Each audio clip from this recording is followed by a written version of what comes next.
आज हम हिंदी अनिवार्य में उपेंद्र नाथ अश्क द्वारा रचित तौलिए एकांकी का अध्ययन करेंगे।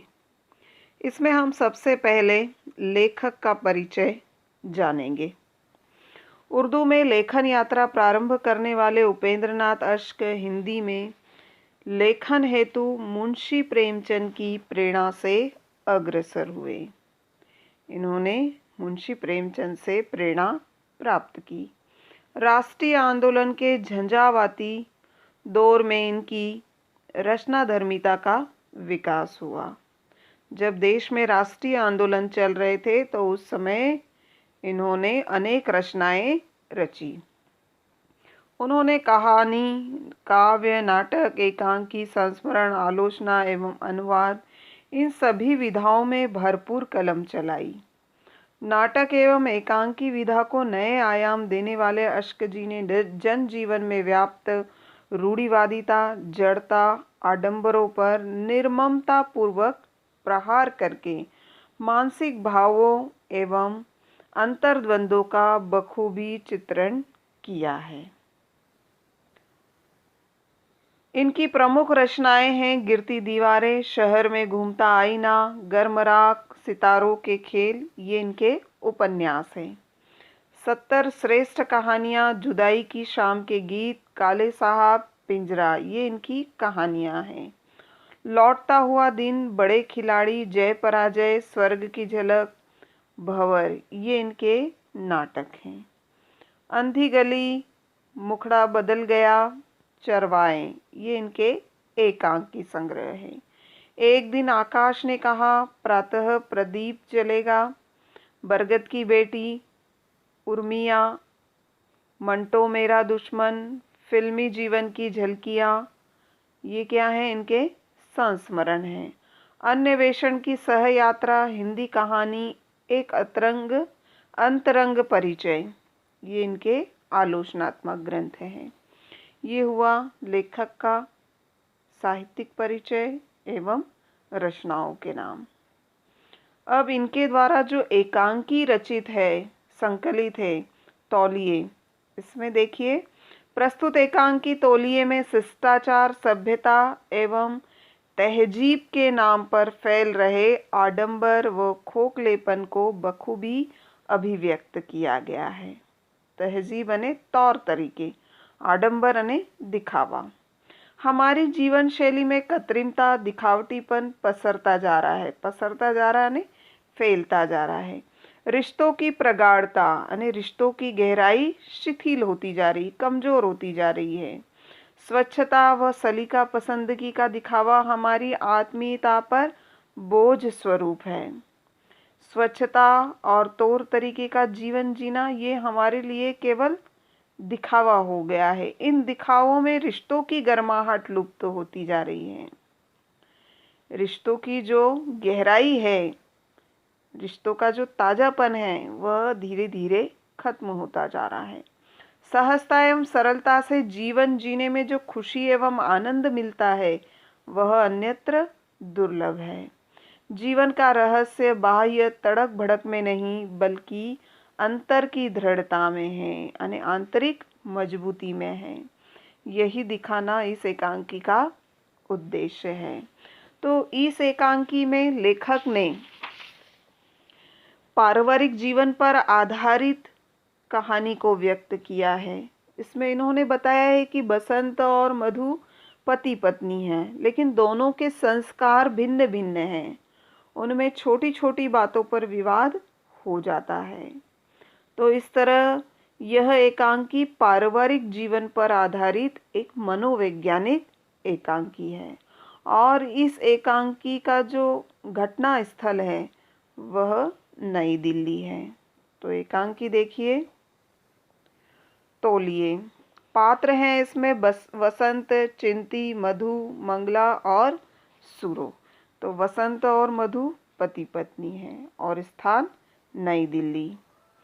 पर्दा वसंत के ड्राइंग रूम में उठता है। ड्राइंग रूम न तो बहुत बड़ा न छोटा, बहुत सजा हुआ भी नहीं है। बसंत एक 250 मासिक पाता है, यानी 250 रुपये महीने उसका मासिक वेतन है, पर नई दिल्ली के 250, लेकिन वह फर्म का मैनेजर है, इसलिए टेलीफोन लगा है, इसलिए कमरा भी सजा है। बाई दीवार के साथ एक मेज लगी है, उस पर कागज पत्रों के अतिरिक्त टेलीफोन रखा है। मेज के इधर एक दरवाजा है जो अंदर कमरे में जाता है। मेज के उस कोने में एक अंगीठी है, किंतु शायद उसमें आग नहीं जलती, क्योंकि अंगीठी का कपड़ा अत्यंत सुंदर है। उस पर सजावट की चीजें भी रखी हुई है, वैसे ही मध्यवर्गीय घरों में होती है। यानी मेज पर जो अंगीठी रखी है उस पे आग नहीं जलाई जाती है, बल्कि उस पर एक सुंदर कपड़ा ढका हुआ है, बल्कि वह एक सजावट की वस्तु है, जिस तरह की मध्यवर्गीय घरों में सजाई जाती है, लेकिन वे बिखरी नहीं है, करीने से लगी हुई है। करीने यानी बहुत अच्छे तरीके से। 2 पीतल के गुलदान दूसरी वस्तुओं के अतिरिक्त अंगीठी के दोनों कोनों पर रखे हुए हैं। इसी अंगीठी की कपड़े की लंबी झालर से छूता हुआ एक रेडियो सेट नीचे एक छोटी सी मेज पर रखा है, जिसके मेज पोश का डिजाइन अंगीठी के कपड़े से मैच करता है, मधु की सुरुचि का पता देता है। यह घर की गृहिणी मधु की रुचि का परिचय देता है। अंगीठी के ऊपर दीवार पर एक कैलेंडर लटक रहा है, जिससे कि मेज पर बैठे हुए व्यक्ति के एंड सामने पड़े। कैलेंडर को एक नज़र देखने से मालूम होता है कि नवंबर का महीना है। अंगीठी के बराबर एक दरवाजा है जो रसोई में जाता है। इस दरवाजे से जरा हटकर सामने की दीवार के साथ एक बेत के कांच का सेट है। इसके आगे एक तिपाई पड़ी है। सेट की गद्दियां सुंदर और सुरुचिपूर्ण हैं। तिपाई का कवर अंगीठी के कपड़े से मैच करता है। सामने की दीवार बाई और कांच से जरा हटकर एक दरवाजा जो स्नान गृह को जाता है। बाई दीवार के साथ श्रृंगार की मेज लगी है, जिससे वसंत और मधु दोनों अपने टॉयलेट का काम लेते हैं। इसके ऊपर खूंटियों पर तौलिए टंगे हैं। मेज के दोनों ओर 2 कुर्सियां पड़ी है। दाईं दीवार में एक और दरवाजा है जो बाहर जाता है। पर्दा उठते समय हम वसंत को श्रृंगार की मेज पर बैठे हजामत बनाते देखते हैं। वास्तव में वह हजामत बना चुका है। तौलिए से मुंह पोंछ रहा है। तभी रसोई दरवाजे से स्वेटर बुनती हुई मधु प्रवेश करती है। मधु, यह आपने मदन का तौलिया उठा लिया। मैं कहती हूँ आप। वसंत मुंह पोंछते रुक कर, ओह, यह कमबख्त तौलिए, मुझे ध्यान ही नहीं रहता। बात यह है कि मदन के तौलिए छोटे हैं और हजामत। मधु चिढ़कर, हजामत के तौलिए कैसे हैं जी? जरा आंखें खोलकर देखिए। हजामत के तौलिए कितने रंगीन हैं। 20 यूं तो धारियां पड़ी हुई है उनमें, और मदन के कितने सादे। बसंत, लेकिन रोएदार तो। मधु, दोनों हैं जी। आंखें बंद करके आदमी दोनों का अंतर बता सकता है, मैं कहती हूँ। वसंत, वास्तव में मेरा ध्यान दूसरी ओर था। लाओ, मुझे हजामत का तौलिया दे दो। कहाँ है? मुझे दिखाई नहीं दिया। वसंत, वास्तव में मेरा ध्यान दूसरी ओर था। लाओ, मुझे हजामत का तौलिया दे दो। कहाँ है? मुझे दिखाई नहीं देता। मधु खूंटी पर टंगा तौलिया उठाकर, यह तो टंगा है सामने, फिर भी। वसंत, मैंने ऐनक उतार कर रखा है। ऐनक के बिना तुम जानती हो हमारी दुनिया। खिसियानी सी हंसी हंसता है। जी, आपकी दुनिया, जाने आप किस दुनिया में रहते हैं। अब तो ऐनक नहीं है। ऐनक हो तो कौन सा आपको कुछ दिखाई देता है। मुंह फूला दम से कांच में धंस जाती है और चुपचाप स्वेटर बुनने लगती है।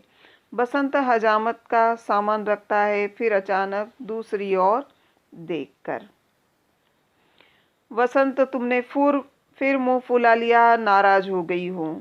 मधु व्यंग से हंसकर, नहीं, मैं नाराज नहीं।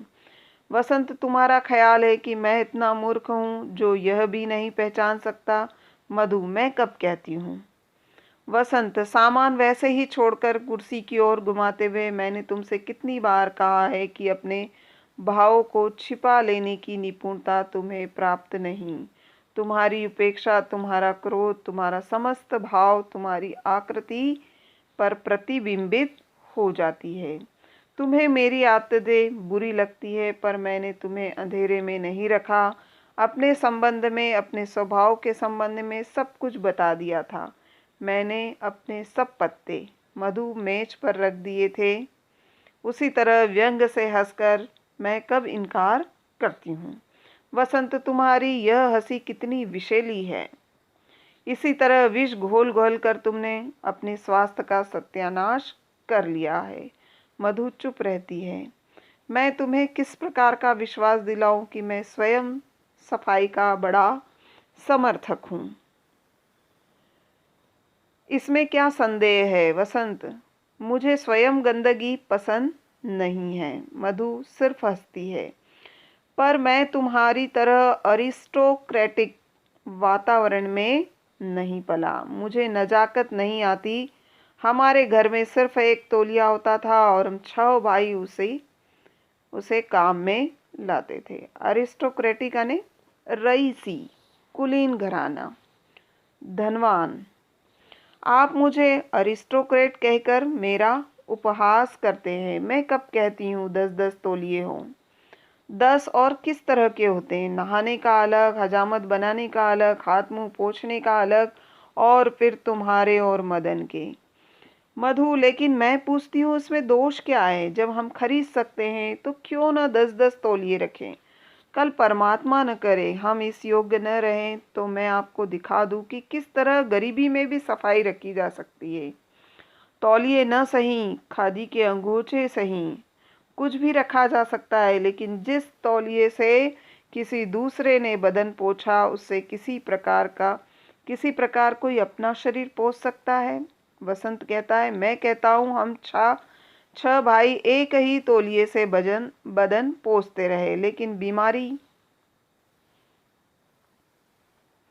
मैं कहता हूँ हम 6 भाई एक ही तौलिए से बदन पोंछते रहे, लेकिन बीमारी हम में से किसी को भी कोई बीमारी नहीं हुई। पर चर्म रोग, तुम्हें और मदन को तो कोई बीमारी नहीं है। फिर इस रोग इस तरह नहीं बढ़ता है। रोग बढ़ता है कमजोरी से।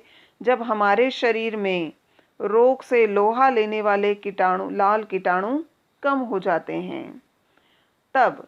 चूहा सैदन शाह की बात तो जानती हो।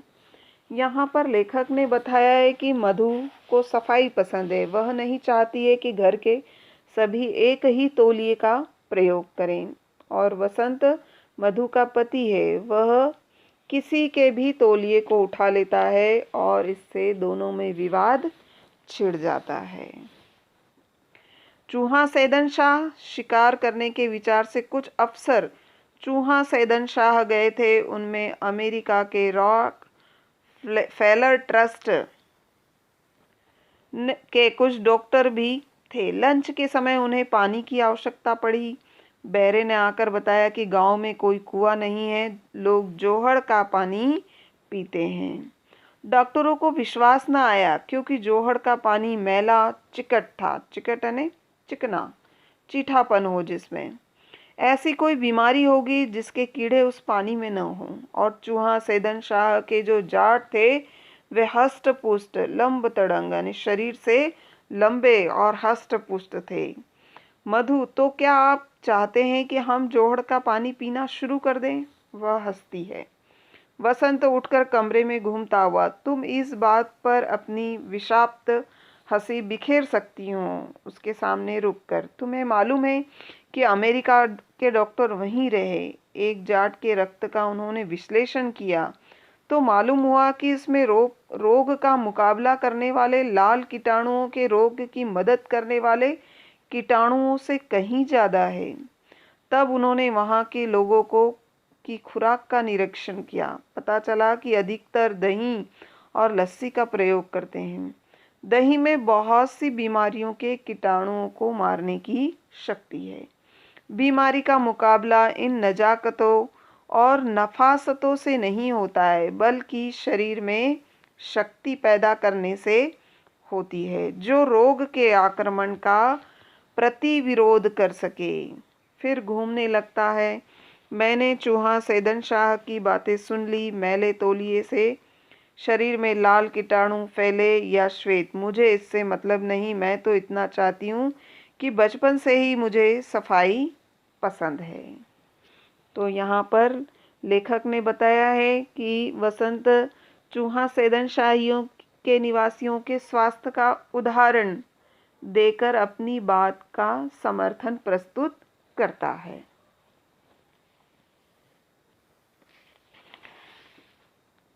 तुमने फिर अपने मामा और मौसा की कथा छेड़ी, माना वे विलायत हो आए हों, किंतु इसका मतलब यह नहीं कि वे जो कहते थे वह वेद वाक्य है। उस दिन तुम्हारे मौसा आए, उन्होंने हाथ धोए तो मैंने कहीं भूल से तौलिया पेश कर दिया। मधु के पास जाकर तो उन्होंने दांत निपोर दिए, नकल उतारते हुए। मैं किसी दूसरे के तौलिए से हाथ नहीं पोंछता, और वे अपने रुमाल से हाथ पोंछने लगे। मैं पूछता हूँ, अगर वे उस तौलिए से हाथ पोंछ लेते तो उन्हें कौन सी बीमारी चिमड़ जाती? मधु: अब तो यह। वसंत: और तुम्हारे मामा जी वापस जाकर फिर मेज पर बैठ जाता है। तुम्हारे जाने के एक दिन बाद मैं उनके यहाँ गया, रात वहीं रहा। दूसरे दिन मुझे सीधे दफ्तर आना था। कहने लगे हजामत यहीं बना लो। मैंने कहा मैं एक दिन छोड़कर हजामत बनाता हूँ, मुझे ऐसी कोई ज़रूरत नहीं है। जब उन्होंने अनुरोध किया तो मैंने कहा अच्छा बनाए लेता हूँ। तब वे एक निकृष्ट ने निम्न स्तर का रेजर ले आए और कहने लगे नकल उतारते हुए, मैं अपने रेजर से किसी दूसरे को हजामत नहीं बनाने देता, इसलिए मैंने मेहमानों के लिए दूसरा रेजर रख छोड़ा है। क्रोध के मारे मेरा रक्त खौल उठा। अपने आप को रोककर मैंने केवल इतना कहा, रहने दीजिए, मैं घर जाकर शेव कर लूँगा। मधु: मामा जी। कहा रहने दीजिए, मैं घर जाकर शेव कर लूँगा। मधु: मामा जी। अपनी बात जारी रखते हुए इस पर शायद उन्हें महसूस हुआ कि मुझे उनकी बात बुरी लगी और उन्होंने मुझे और अपने ही रेजर से हजामत बनाने पर विवश कर दिया। किंतु मेरे हजामत बनाने के बाद मेरे ही सामने ब्लेड उन्होंने लॉन में फेंक दिया और नौकर से कहा कि रेजर को स्टरलाइट कर लाए। नकल उतारते हुए मामा जी: मैं कहती हूँ कि आप उनके स्वभाव से परिचित नहीं, आपको बुरा लगा। स्वच्छता की भावना भी काव्य और कला की भांति। वसंत आवेग में उसके पास आकर, क्यों काव्य और कला को अपनी इस घृणा में घसीटती हो? तुम्हारे ऐसे वातावरण में पले हुए सब लोगों की नफासत में नफरत की भावना काम करती है। शरीर से गंदगी, जीवन से नफरत की। मधु चुप रहती है। वसंत: और मुझे जीवन से घृणा नहीं, मुझे शरीर से भी घृणा नहीं। मैं सच कह दूं, मुझे गंदगी से भी घृणा नहीं है।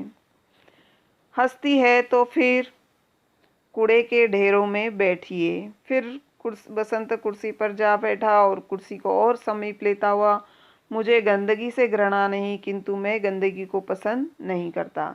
बड़ा नाजुक सा फर्क है। यदि हमें जीवन का सामना करना है तो रोज गंदगी से दो चार होना पड़ेगा। फिर इससे घृणा कैसी?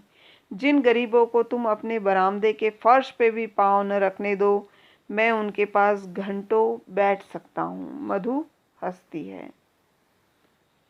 वसंत: और मैंने ऐसे गंदे इलाकों में जीवन के निरंतर कई वर्ष बिताए हैं, जहां तुम्हारी स्वच्छता की सनक तुम्हें गुजरने तक न दे, समझी? मधु वहीं बैठे और वैसे ही स्वेटर बुनते हुए।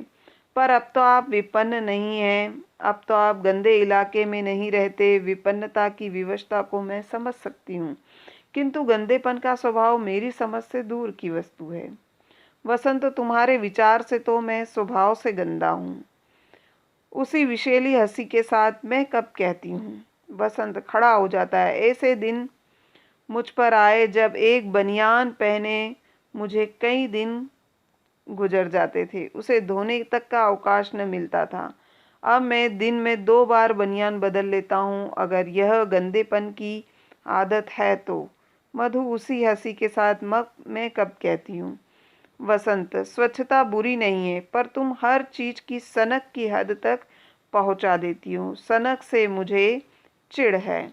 बनियानों और तौलियों की कैद मान ली, किंतु यदि मैं गलती से बनियान न बदल पाऊं, गलत तौलिया ले लूं, तो इसका मतलब यह तो नहीं कि मैं स्वभाव से गंदा हूं और मेरे इस स्वभाव पर तुम मुंह फुलाकर बैठ जाना, अपनी विशेली हंसी बिखेरना चाहिए। मधु चुप रहती है। रेडियो के पास से तुमने अपने आप को इन मिथ्या बंधनों में इतना जकड़ लिया है कि मेरा जरा सा खुलापन भी तुम्हें अखरता है। अपने सिद्धांतों को तुमने सनक की हद तक पहुंचा दिया। उशी और निम्मो। मधु बुनना छोड़ देती है और आपने फिर उशी और निम्मो की बात चलाई। उशी और निम्मो।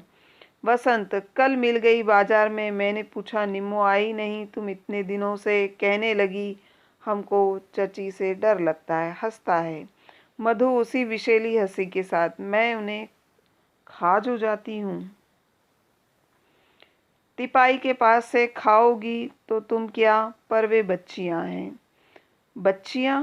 व्यंग से हंसती है वसंत, जिनके व्यंग को सुना अनसुना करके तिपाई पर बैठते हुए हंसना उनका स्वभाव है।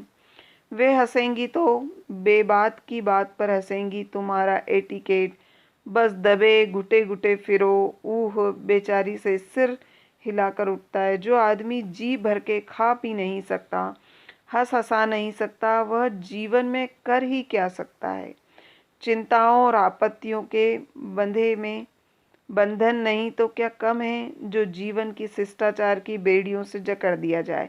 यह न करो, वह न करो, ऐसा न करो, वैसे न बोलो, इन आदेशों का कहीं अंत भी है। मधु चुप रहती है। वसंत, और फिर तुम्हारे इस शिष्टाचार में स्निग्धता कहाँ है, कोमलता कहाँ है। तुम्हारे आने से पहले मैं देव और नारायण एक ही लिहाफ में बैठ जाते थे।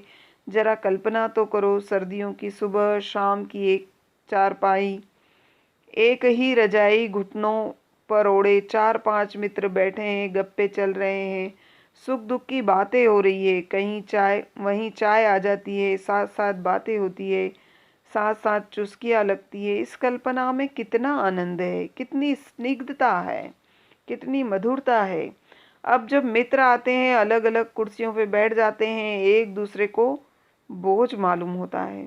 चिड़िया तक तो फटकने नहीं देती तुम बिस्तर के पास। मैं तो इस तकल्लुफ में घुटा जाता हूँ। जरा कुर्सी पर बैठ जाता है और हजामत का सामान ठीक करने लगता है। मधु, मैं तकल्लुफ स्वयं पसंद नहीं करती, पर जब दूसरों की सफाई का कुछ भी ख्याल न हो तो विवश हो इससे काम लेना पड़ता है। आप ही बताइए, कितने लोग हैं जिन्हें सफाई की आदत है। कितने ही लोग हैं जो हमारी तरह पाँव धोकर रजाई पर बैठते हैं। वसंत, पाँव धोने की मुसीबत रजाई में बैठने का लुफ्त ही किरकिरा कर देता है। लुफ्त ने मजा। कुत्ता भी बैठता है तो दुम हिलाकर बैठता है। मनुष्य स्वभाव से स्वच्छता का प्रेमी है। मैं गंदे लोगों से घृणा करती हूँ। फिर स्वेटर बुनने लगती है। वसंत, घृणा? यही तो मैं कहता हूँ कि तुम्हें मुझसे घृणा है, मेरे स्वभाव से घृणा है। तुम्हारा वातावरण ही मेरे वातावरण से घृणा करता है। मधु उस विशेली हंसी के साथ, यह आप कह सकते हैं। तुम ही मेरी हर एक बात से घृणा है, मेरे खाने से, मेरे पीने से, उठने बैठने से, हंसने बोलने से। मैं जब हंसता हूँ सीना फुलाकर हंसता हूँ, इसीलिए उशी और निम्मो। मधु स्वेटर फेंक कर, आपने फिर उशी और निम्मो की कथा छेड़ी। मुझे हंसना बुरा नहीं लगता, पर समय कुसमय का भी ध्यान होना चाहिए। उस दिन में पार्टी में आते ही उशी ने मेरे कान में चुटकी ली।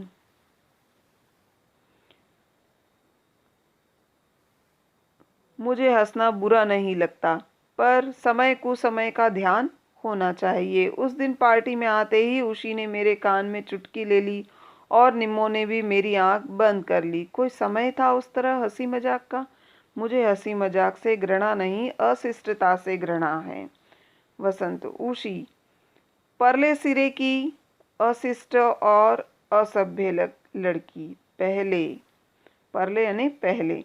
मदन की वर्षगांठ के दिन वे सब आए। निम्मो तो इतनी चंचल लड़की है, पर वह तो बैठ गई एक और यह नवाबजादी सैंडल सहित आ बैठी मेरे सामने, टांगे पसारे, और उसके गंदे सैंडल मेरी साड़ी के बिल्कुल समीप आ गए। आप इस अस्थिरता को शौक से पसंद करें, मैं तो इसे कदापि पसंद नहीं कर सकती, जिसे उठने बैठने बोलने का सलीका नहीं। वह मनुष्य क्या पशु है? पशु तो तुम मुझे समझती हो। तुम मनुष्य की प्राकृतिक भावनाओं को बांध कर रखना चाहती हो कठिन सिद्धांतों की बेड़ियों में, ताकि उसकी रूह भी मर जाए। मुझे यह सब पसंद नहीं है और इसलिए तुम मुझसे घृणा करती हो। तुम्हारी इस विषाक्त हंसी में मैं जानता हूँ कितनी घृणा छिपी है, और मुझे डर है कि किसी दिन मैं सचमुच पशु न बन जाऊं। अभी मेरा जी चाहा कि इस जटिल से तौलिए को उठाकर बाहर फेंक दूं, और मेरा जो जी चाहा करता हूँ मैं तुम्हारी इस हंसी का गला घोट दूं। घृणा, तुम मेरी हर बात से घृणा करती हो, मुझे पशु समझती हो। मधु स्वेटर उठाते हुए भरे गले से, आप नाहक हर बात को अपनी ओर ले जाते हैं। अपनी कल्पना से मेरे दिल में वे बातें देखते हैं जो मैं स्वप्न में भी नहीं सोचती। मुझे आपसे घृणा है या नहीं, मैं ही जानती हूँ, पर आपको मुझसे घृणा है। आपने मुझसे शादी कर ली, मैं जानती हूँ क्यों कर ली, यह भी जानती हूँ, लेकिन विवाह के लिए आपका तैयार हो जाना यह नहीं बताता है कि आपको मुझसे नफरत नहीं। इसका क्रोध चाहे आप मेरी सफाई पर निकालें, चाहे मेरी पोशाक या मेरे स्वभाव पर। वसंत, मेरा ख्याल है कि मैं आपको सुख पहुंचा सकूंगी, आपके व्यक्तित्व जीवन को व्यवस्था सिखा दूंगी, किंतु मैं देखती हूँ कि मेरे समस्त प्रयास विफल हैं। आपको इस गंदगी से, इस अव्यवस्था में सुख मिलता है। आपको मेरी व्यवस्था, मेरी सफाई बुरी लगती है। मैं आपकी दुनिया में न रहूंगी, मैं आज ही चली जाऊंगी। उठ खड़ी होती है, टेलीफोन की घंटी बजती है। वसंत जल्दी से चोंगा उठाता है। हेलो जी। नौकरानी आवाज देते हुए मंगला स्नान गृह की दरवाजे से आती। जी बीवी जी, मेरा बिस्तर तैयार कर, मेरा ट्रंक इस कमरे में ले आ। मंगला, बीवी जी आप, मैं जो कहती हूँ उठा ला। मंगला चली जाती है। बसंत जी, जी जी बहुत अच्छा कहते हुए चोंगा रख देता है और हंसता हुआ आता है। यानी कमीज। मैं कहता हूँ तुम अपना सामान बांधने की सोच रही हूँ, पहले मेरा सामान तो ठीक कर दो मुझे। मेरा बिस्तर तैयार है और मेरा ट्रंक इस कमरे में ले आ। मंगला, बीवी जी आप, जो मैं कहती हूँ उठा ला। मैं कहता हूँ तुम अपना सामान बांधने की सोच रही हूँ, पहले मेरा सामान तो ठीक कर लो। मुझे पहली गाड़ी से बनारस जाना है। अभी साहब ने आदेश दिया है अपना सामान बाद में बांधना। हंसता है। पर्दा गिरता है, कुछ क्षण बाद पर्दा उठता है। कमरा वही, सामान वही, सिर्फ इतना अंतर है कि जहाँ मेज थी वहाँ एक पलंग बिछा है और टेलीफोन उसके सिरहाने पर तिपाई रखा है। मेज ड्रेसिंग टेबल की जगह चला गया। श्रृंगार की मेज अपनी कुर्सी के दाएं कोने में सरक गई है। ठीक है, आज के लिए इतना काफ़ी। बहुत बहुत धन्यवाद।